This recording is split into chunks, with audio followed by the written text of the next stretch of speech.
Today I'm going to review Bad Batch Season 1, Episode 6, Decommissioning, and then I'm going to go over the question of who the Martez Sisters were for, and rehash the question of Clone Force 99's overall mission.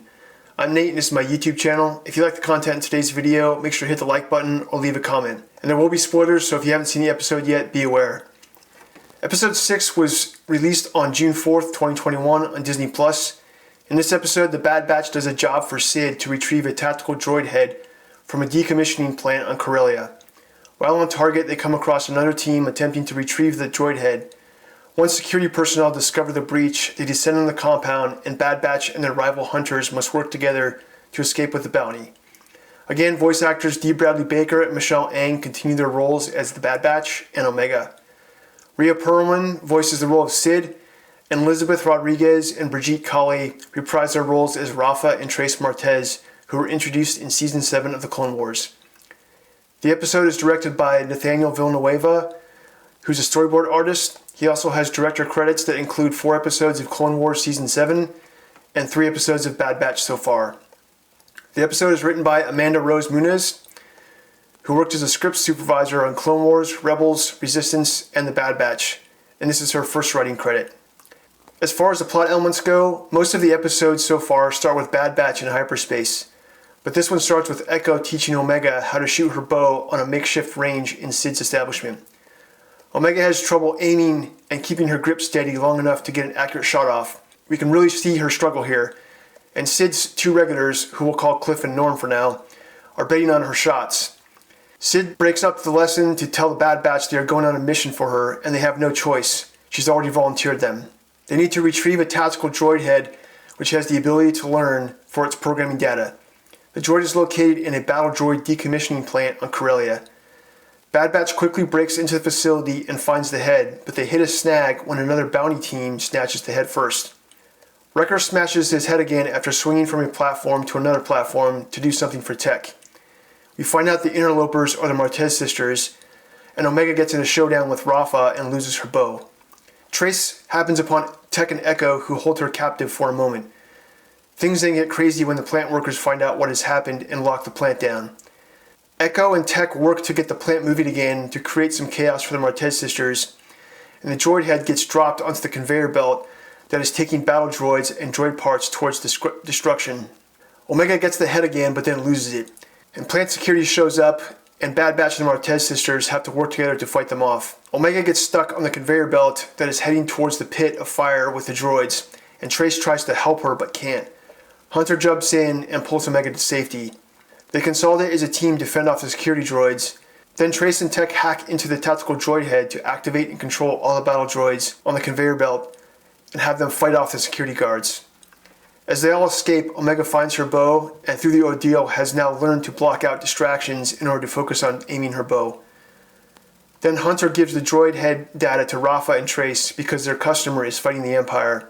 Rafa and Trace talk to their customer and tell them that a batch of rogue clones helped them out. As far as the creative elements are concerned, we see more evidence that Sid's is basically Cheers. There's a sign outside in the alley that says Sid's, and the S, in basic language, looks like a downward pointing arrow which points to a staircase that leads down below. All of this reminds us of Cheers. Omega's shooting range is similar to the dart room in Cheers as well, and the 2 regular customers are basically Cliff and Norm. Again, we are also seeing some great visual world development and detail in how the establishing shots are crafted.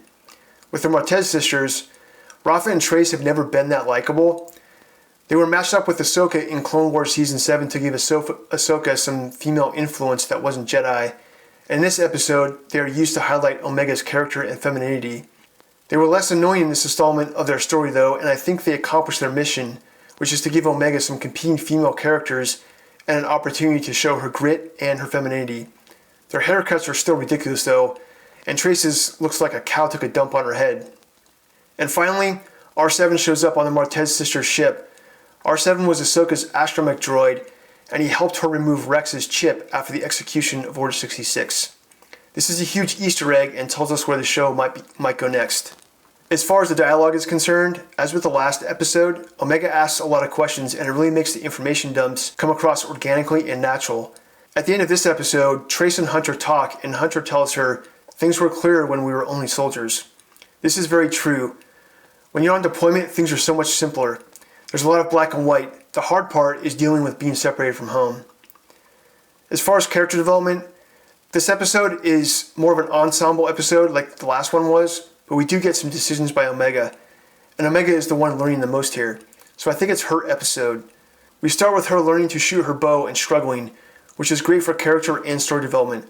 She's distracted by Cliff and Norm, and Echo tells her she needs to drown out the noise. When she's confronted by Rafa and Martez, she again struggles and then loses her bow.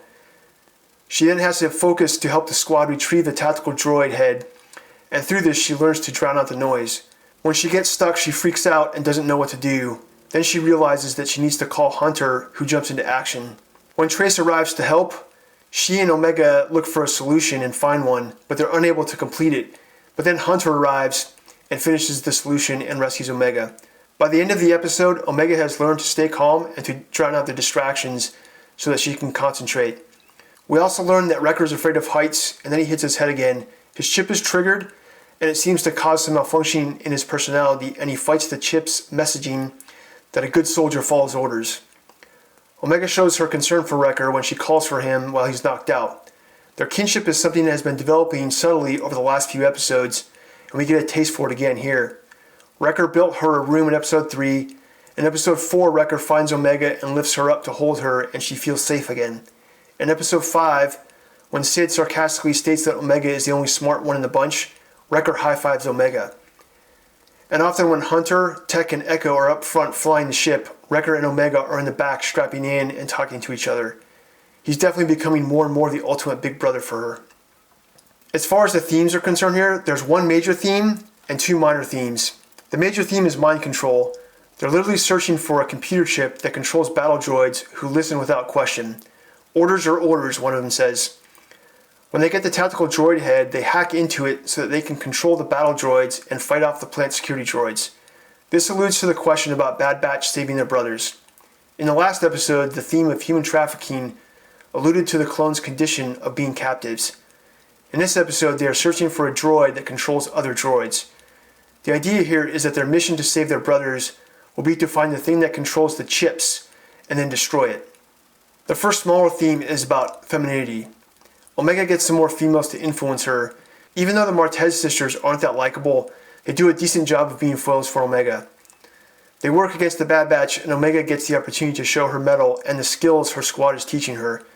And it's against other females rather than strong males who would clearly overpower her. So she's facing off against other females here, and that's a good thing to show her development. The second theme here is about soldiers after war. In order to escape the facility, the Bad Batch and Martez sisters enlist the help of the battle droids. The fact that the battle droids are being destroyed is a sign the Clone Wars are over. And now the once bitter enemies are working together against a new common enemy. In the episode, it's the plant security, but this can also relate to the overall theme of Bad Batch saving their brothers. Even though their clone brothers are part of the Empire is their larger enemy, and Bad Batch and their clone brethren will most likely fight side by side when the time comes. So now to the question of Bad Batch's overall mission. The first question is, will Clone Force 99 fix their own inhibitor chips? We see that Wrecker is having head pain again, and he gets hit in the head when he swings to the other ledge. Then his chip starts to malfunction and take over. It seems that something is going to happen very soon in terms of his chip, and possibly the rest of Bad Batch's chips. The second question, will Clone Force 99 get back Crosshair and fix his inhibitor chip? We don't really get anything in terms of Crosshair with this episode, but we do get the idea of finding what controls the chips and then destroying that. The third question, will Clone Force 99 save their brothers? The connection between the droids being controlled by the tactical droid and the clones being controlled by their chips is very clear, so we can conclude that Bad Batch is moving towards saving their brother clones eventually. The last question, will Clone Force 99 reconcile the clones with the Jedi? We don't get any of that in this episode. So who do the Martez sisters work for? My first guess is that it's possibly Bail Organa. Being a part of the rebellion, it would seem that maybe he would be in need of the tactical droid to develop technology for the rebellion. We see particularly with the condition of the rebellion in episodes 1 and 3 of the Bad Batch that the rebellion is in their infancy and anything will help. The other answer is either Ahsoka or Rex. The reasoning behind this guess is the presence of the astromech droid R7 on board Trace and Rafa's ship. Where did Trace and Rafa Martez get him?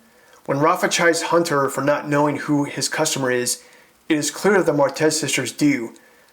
So it's very possible that they were given or assigned R7 to help on the mission by either Ahsoka or Rex. Or maybe they came across him randomly, but I doubt that that's the case. Overall, this is an episode that clearly sets up several story points which lead into the questions about Bad Batch fixing their inhibitor chips and saving their brothers.